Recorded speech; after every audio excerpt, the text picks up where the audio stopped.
I'm really excited to show you Lead Forensics, show you Live Client Portal to see what it's like, identifying businesses coming on the website through certain, digital marketing initiatives, or if they're like a lapsed client or completely new opportunity that found you organically, things like that. But I'm curious, what kind of got you interested in taking a look at the tool?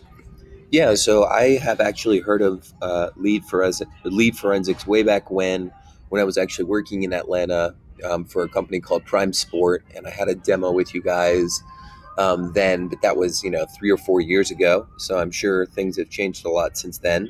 And I think what's interesting for me about this demo today is I really kind of want to see the capabilities of the tool because I feel like our website, fortunately for me, is a pain point. Just to give you a little bit of background on that, the website itself, globalsocialmediamarketing.com, I've built that website all by myself, and I've had that website since I graduated from the University of Georgia. So I've had this website for about 9 years now. I've written over 430 blog articles on it. At one point, it was getting 300 website visits a day, and now it's hovering around maybe around 50 to 100, just depends on the type of week. And I know I'm getting all this amazing organic traffic, and my website is like nationally ranked. It was at a certain point this year, it was like 50,000th in the United States.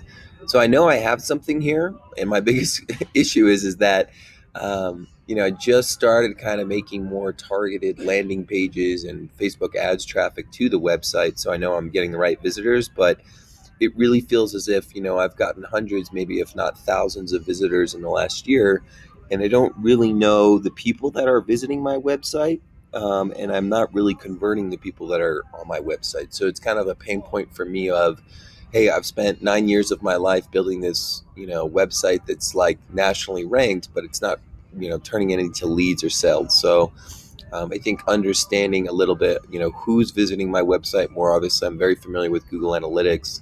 I've got my certifications and have been using that for a long time. But I just need something more granular and also something that maybe can kind of help me figure out how to start converting people that are actually getting to my website.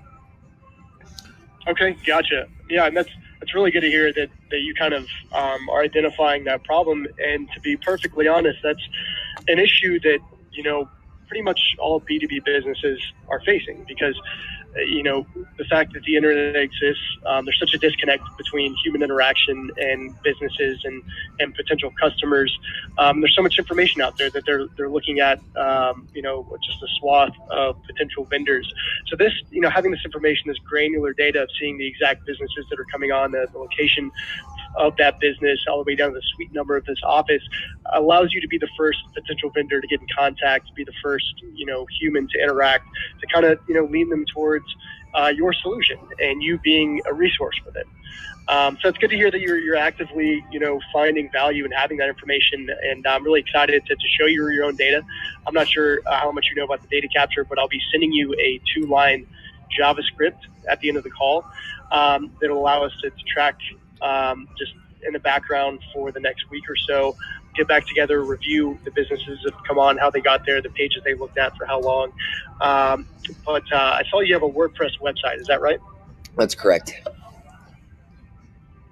Okay. We actually partner with WordPress. We have our own plugin within the tool, so super easy to get the tracking started. Just copy paste once, and we can track on all the pages. And we can do that at the end of the call. Just make sure it's tracking properly if we have time. But when we get back together, we'll review all the data. We'll be able to see the return on investment expectation. Since you are a marketing company, we can also go over the partnership opportunity that we have. We partner with hundreds of companies like yourself so that you can, distribute this tool to your clients. You can show them what businesses are coming on their websites through your own marketing efforts, if that would be valuable. Before we look at the Live Client Portal, I definitely, like going over a couple of points pulled from the Data and Marketing Association as to why this information is so valuable for over 12,000 businesses globally. And this is really why we've experienced so much growth in the last 10 years of us being in business. You being a marketing person, this is going to make a lot of sense. I don't want to spend too much time on this, but the first of the 3 points of our concept is that 93% of all B2B buying decisions now start online. Again, doubt it's news to you, but we have a lot of research taking place online, a lot of easy access to information, a lot of opinions being made off of websites. And our websites are essentially our virtual brick and mortar stores. And an actual store, we would never ignore, existing clients, lapsed clients, new potential prospects. Of course, we're going to interact with them when they come in. So we need to treat our websites the same way. And even with all this research beginning, qualified businesses coming on average, only 2% actually, take the next step to inquire, fill in a contact form. So for you guys, how many inquiries are you receiving on the website, like on a weekly or monthly basis? Is this a similar conversion for you guys? Yeah, I mean, I would say we might, I get a bunch of spam, but I might get like one or two contact form fill outs a week. So nothing too crazy, but that's all organic too.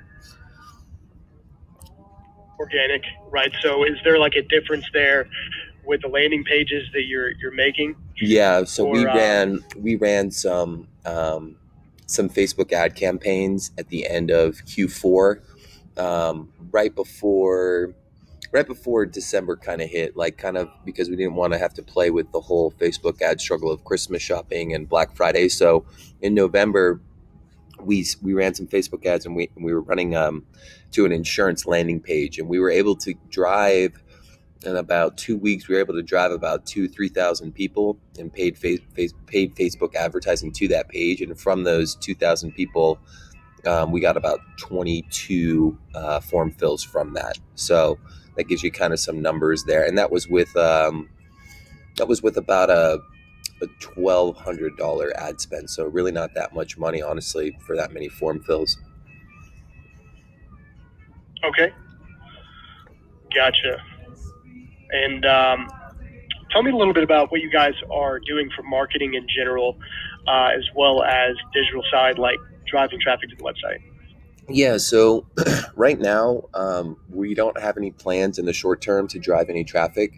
That was kind of something new for us last year. I mean, funny enough, we primarily we're a marketing and education technology company, and I won't get into the ed tech side of our business, but as far as the marketing side is concerned, we primarily offer social media marketing services. So, funny enough, we do that for our clients all the time, and we finally got a little bit of extra budget to do that for ourselves, and we targeted that industry. Outside of that, what we normally have been doing to drive traffic to the website is, as I had mentioned, I've written over 430 articles on social media over the last 9 years. So, doing that, our social media channels also, we've invested in kind of building those out. So now our company has, over 20,000 fans on Facebook. We've got, 3,000 on Instagram, another 1,000 on Twitter and LinkedIn combined. So we'll promote a lot of our website through those channels. Obviously, email too. Anyone that I'm in contact from a sales perspective, I'm pretty much the go-to guy. Unfortunately, right now as the CEO, and every contact that I have with a prospect or anyone that I meet, I'm sending them to our website. We've also got our website branded all over our business cards and any of the swag that I've passed out in any of the trade shows that I've attended. Last year, we sponsored a number of different conferences to kind of get our foot in the door, get our name out there. So we were at the iLearn Collaborative here in Denver. I was at the Future of Insight Summit at the University of Georgia at the end of last year. We won an award last year at the Intercon Technology Conference, so I was passing that out. And then, we've also done some retargeting campaigns in the past, some very kind of minimal things, and also some just very basic link building, with our sponsorships and other websites. So people are linking to us, or I might have done a guest blog post for, another publication like Social Media Today or something that's showing my thought leadership. And then my LinkedIn, I think, would be the final thing. I'm kind of, funny enough, that's how I'm talking to you right now is through LinkedIn. It seems as if the fact that I own a social media company and I have CEO in my title, everybody wants to talk to me. So that's always a good opportunity to also direct them to the website immediately. Okay, awesome. Yeah, a ton of great information there. I appreciate that. And you guys aren't using any sort of like an email marketing campaign, right? You just individual emails that you're sending to prospects. Yeah, just for right now. It's not that I don't have a database. It's more of just a budget thing, and also the fact that I don't have the manpower to kind of manage all that. But just to give you kind of I guess, a foreshadowing of of investments for me on the marketing side. I'm probably going to go on the route of HubSpot in the upcoming months. I'm very familiar with all the email marketing tools. It just came down to a budget thing, and then they also have a partnership program too. So I might be trying to get us into that, and then I'm going to be running email campaigns here probably at some point in Q1. Okay, awesome. Good stuff. Well, I mean, I don't have to tell you that everything you're doing for marketing is great. I mean, I know there's been a little bit of a decline as far as visits to your website, but with content writing, social media, even trade shows, all those things definitely drive opportunities to the website, especially when they're in the market. But we're still running into the same problem at the end of the day, right? Where a vast majority of opportunities are non-inquiring, leaving the website, falling through the cracks. So obviously identifying all these opportunities is the problem that Lead Forensics solved.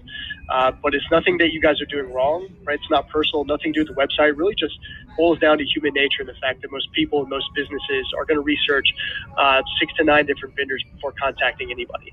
But the good news is 70% of the time, if you're the first to get in contact with these businesses that are in the market, then they're going to do business with whoever they just speak with first. So seeing them come in through a search engine, come in organically, look around a couple of key pages, leave them without inquiring, odds are they went back to the search results, looked at a couple of your closest competitors. So getting there first is absolutely critical. And that's just exactly what the concept is, right? And the 3 points I just want you to take away is nobody is ever on your website for fun. That's just the nature of B2B websites. They're inherently boring. If a business is there, it's because they have a purpose, right? Most people researching you never inquire, and getting there first puts you ahead of the competition and will generate revenue that you would have missed without Lead Forensics. So any thoughts on that? Any questions? Does that make any sense? I'm very curious to kind of see if this data can show me a little bit more information on like qualified leads and how exactly you're going to use that data to I guess kind of push through with sales. So taking them from a marketing qualified lead to a sales qualified lead. So let's look at this live client portal, but first I'm going to show you their website. They are a B2B telemarketing agency called Market Makers, and they're one of our oldest clients, been with us for about 10 years now, and they get a ton of traffic to the website. So they spend around $1,200 per month with Lead Forensics.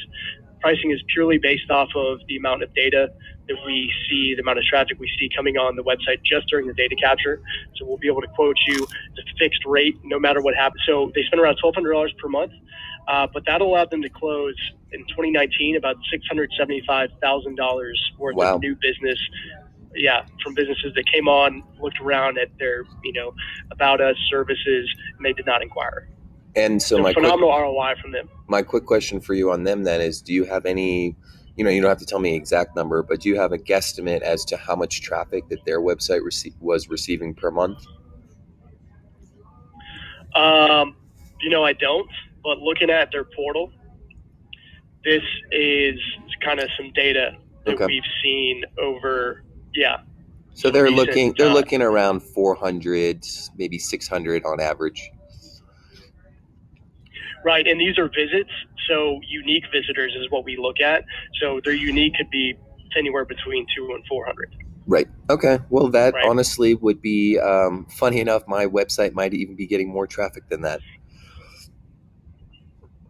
And we'll be able to see, what the rate card is. Of course, what kind of incentives we might have. I think we do have some left over from year-end from 2019, things like that.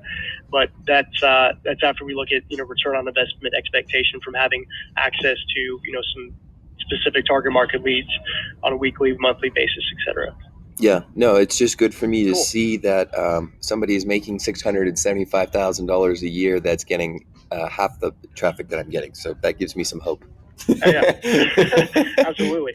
And I mean, our entire client base as a whole generated about $1 billion in new business just from using Lead Forensics last year. Very cool. That's across 12,000 businesses globally. Cool.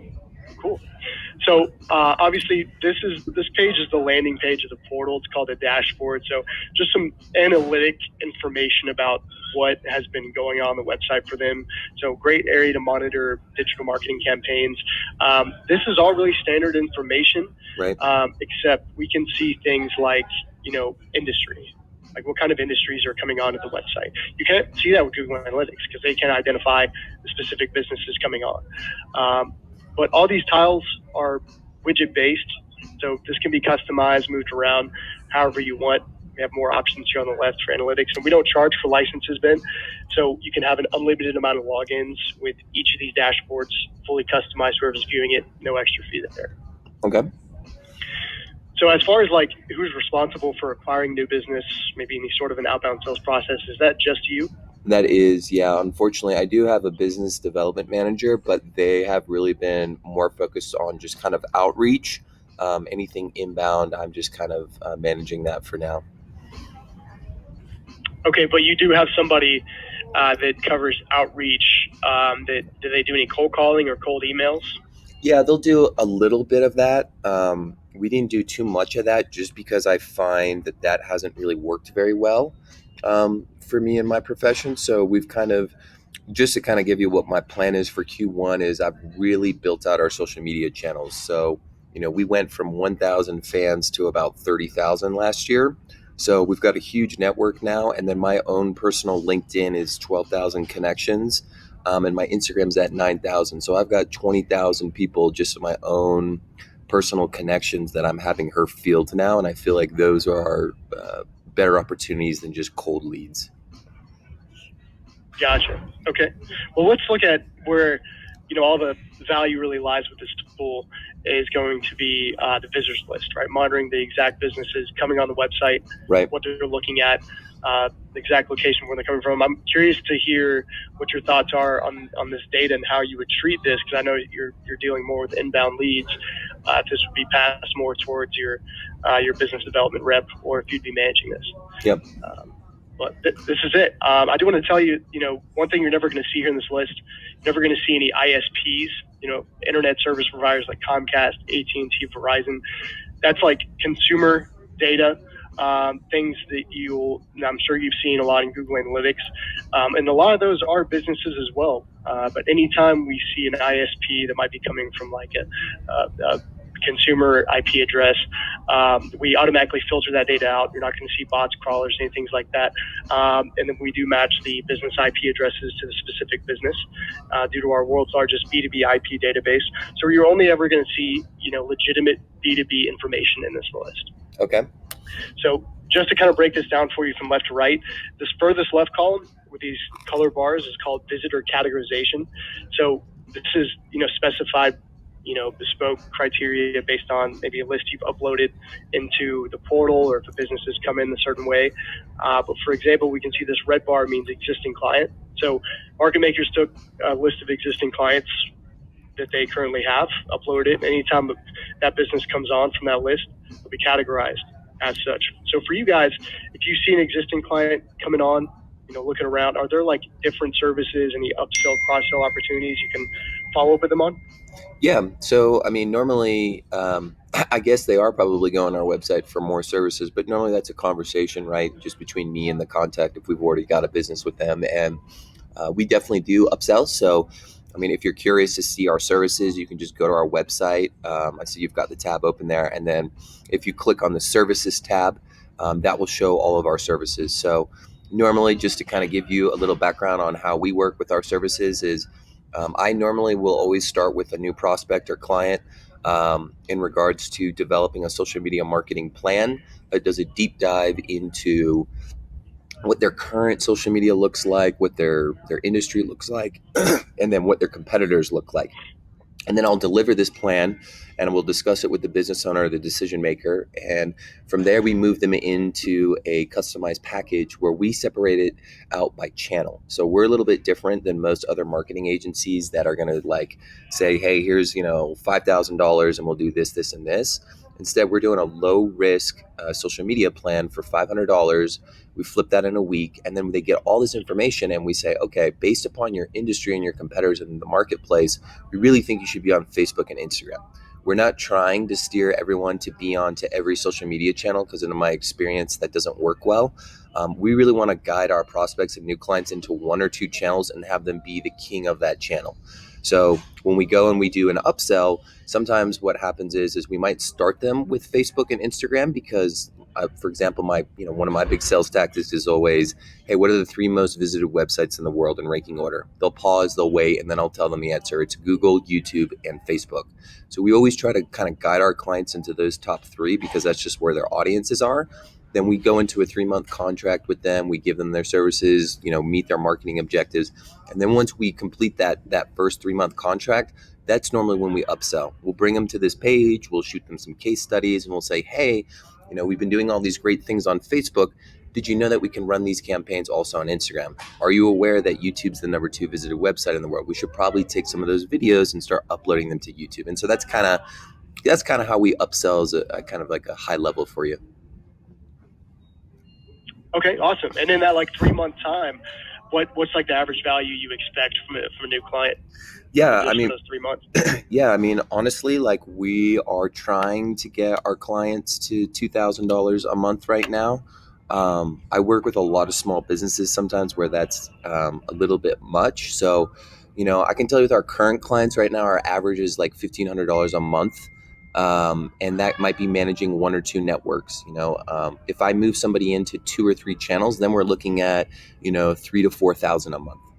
So it just kind of depends on how many channels that we're managing. But yeah, I mean, I'm trying to, for 2020, my goal is to stop working with people, $1,000 or less. I want to be at least 1,500, 2,000 a month. That way I can also pay for our manpower to manage their accounts. Yeah, awesome. It's all about that AOV. And really picking and choosing who you want to work with, who you think is going to be able to afford it, and obviously this tool is really good for that. Yeah, and I think that's why it's important. Your tool, to a certain extent, for us is me spending more time with medium-sized businesses. Right, that's where I would like to go in the direction of. I've just come to realize that small businesses are great to work with, but they don't have the budget sometimes. So if I was able to identify, is this a small business or a medium-sized business?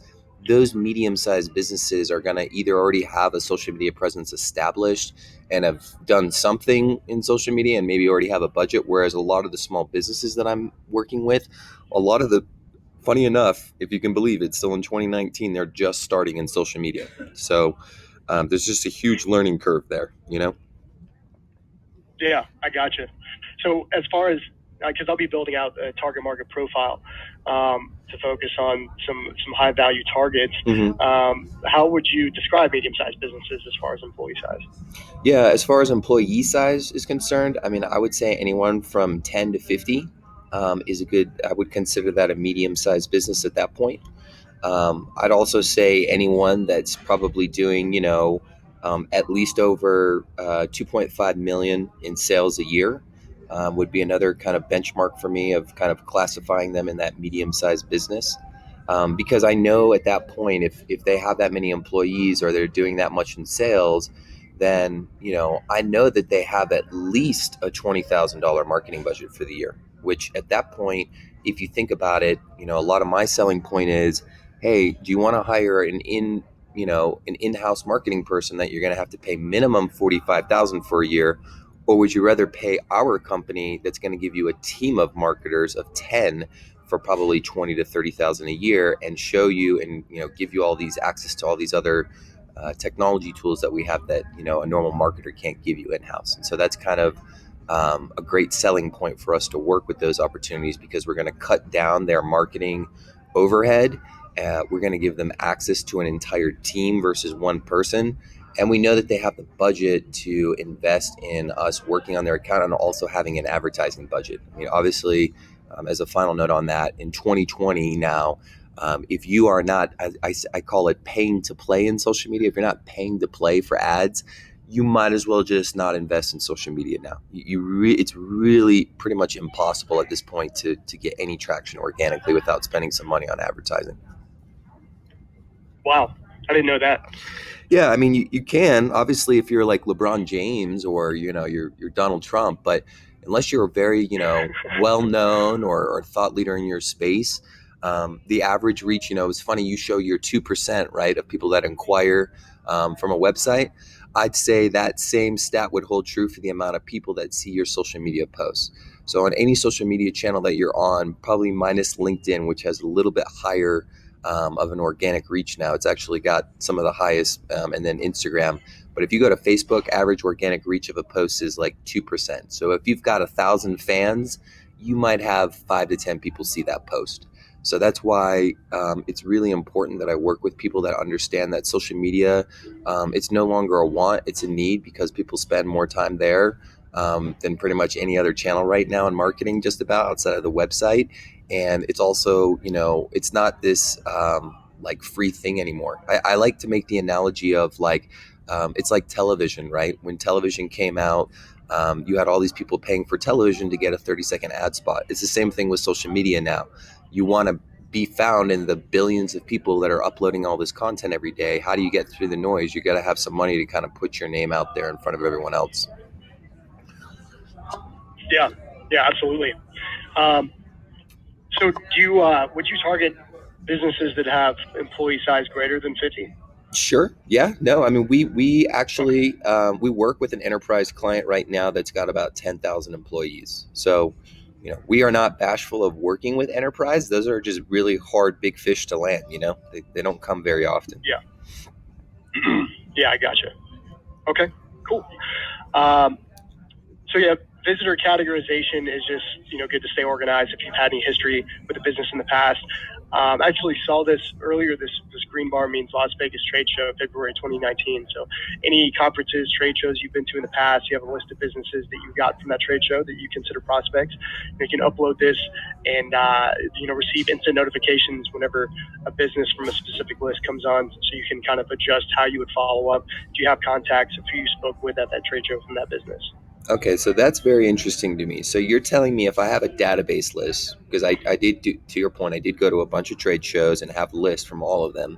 If I upload those lists, then Lead Forensics is going to be able to identify from that list on my website if anyone from that list visited our website. Is that what I'm hearing? Absolutely. They'll tie it to a specific data list that you have. Okay. And you can set up different reports based off of what a business from what specific lead list has comes on, because it's all about knowing what relationship you've had with an opportunity in the past, right? And where an opportunity falls in your pipeline. So that's really what visitor categorization is for. Cool. Well, yeah, that's very useful, and I think you hit the nail on the head of what I'm trying to do in sales for Q1. As I mentioned, I'm not opposed to new business and cold outreach and all that, but I know that I've got this website that's getting a lot of visitors, and I know we've got thousands of followers on social media. So I just want to kind of start with the people that I'm already in contact with. Yeah, absolutely. And if you've had history, they're definitely the easiest to kind of follow up with and engage with. But as we can see here, these are all the examples of categories that market makers have. So it's completely bespoke based off of what you upload. Okay, cool. Awesome. So then we can see the date and time of the visit, right? We can see the company name with some information that pops up about the exact address from where the visit came from, some company info. And we're going to click on one of these in just a second to see the pages they viewed, their journey throughout the website. We can see the relative location from where the visit came from. Now, you work with businesses globally, right? Yeah, we have worked with clients pretty much everywhere outside of Asia. We've done very little in Asia, and that's mainly because a lot of the social media channels aren't the same over there. They're all in Asian languages, or they've blocked some of them, just like Facebook and YouTube are blocked in China. Yeah, that makes sense. Okay, cool. Obviously, referring sites, how they got on the website. If they clicked on a link from anywhere on the web, we can track that. PV stands for pages viewed during that visit, and this is the time spent on the website during that visit. So any questions about what you see here, Ben? No, it looks pretty interesting so far. Yep. And then I guess the next question is just that conversion column on the right, if you can kind of dive into that. Yeah, so these are tied to the pages that they viewed during their visit. Okay. So it's just a quick overview of what they were looking at. You can see we can hover over these to see what they mean. Right. And I'll be building this out for your website too. It's a pretty good segue there, because when looking at potential prospects for market makers to follow up on that we can take a quick look at, We can see these top 3 business visits. They looked at the contact page during their visit. We don't know if they filled in a form or called without having access to their CRM. But this 4th one here didn't even look at the contact page. They did look at some key pages, right? Lead generation service.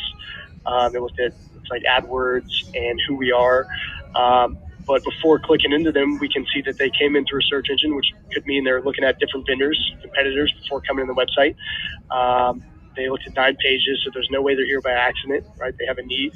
And it looks like they came on this morning. So this is definitely a good time to catch them, to target them, whatever we think would be best.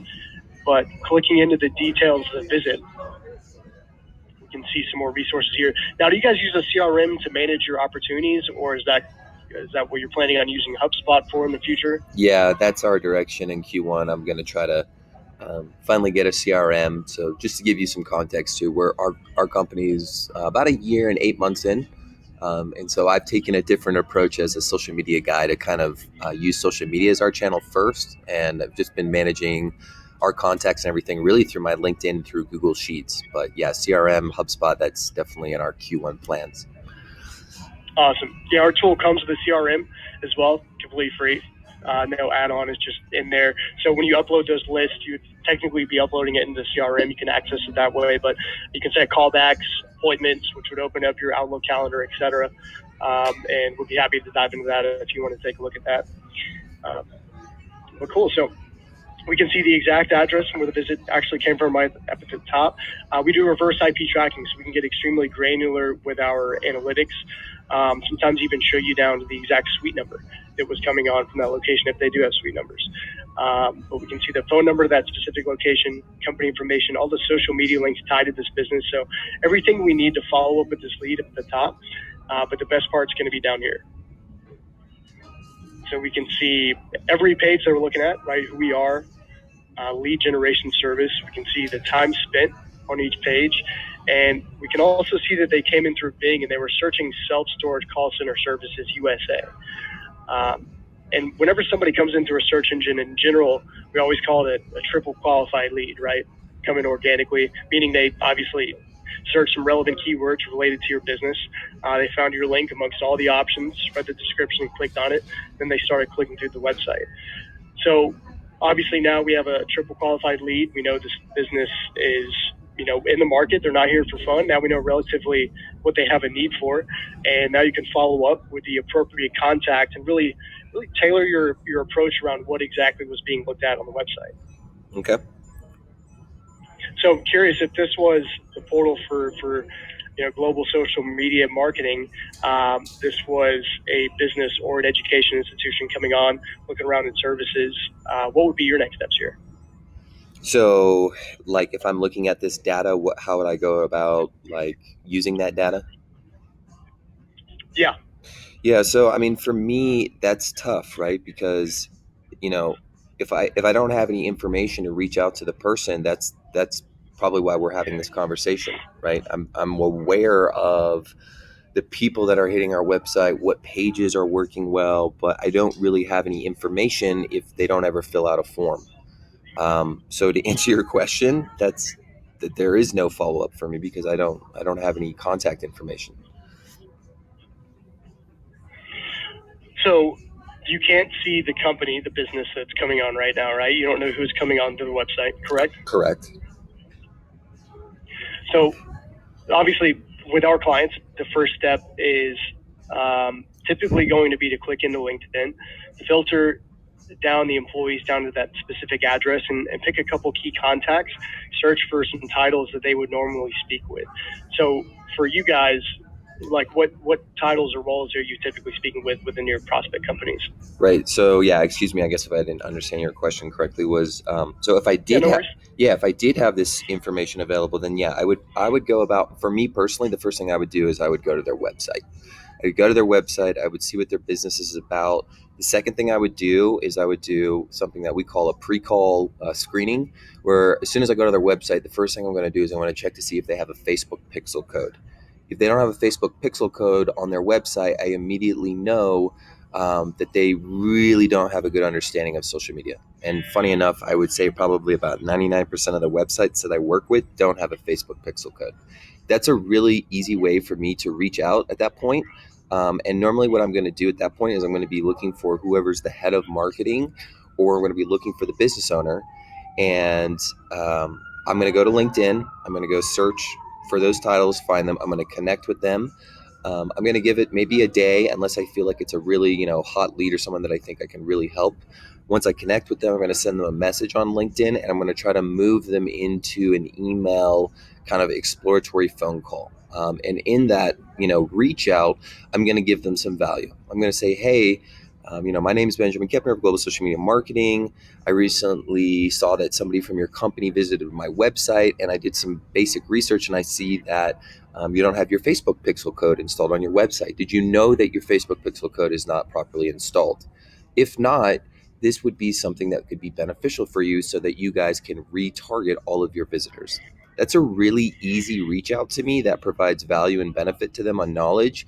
And I'm not really, trying to sell them hard or anything. I'm more of acting as like a good, contact, saying, here's something that I saw, and I'd love to have an exploratory phone call on how we could potentially help you.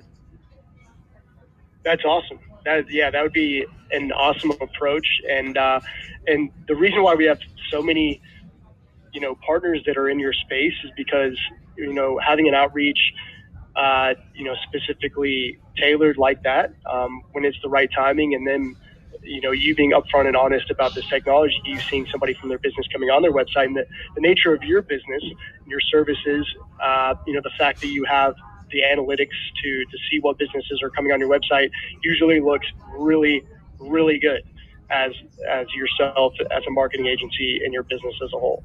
For sure. So that's awesome.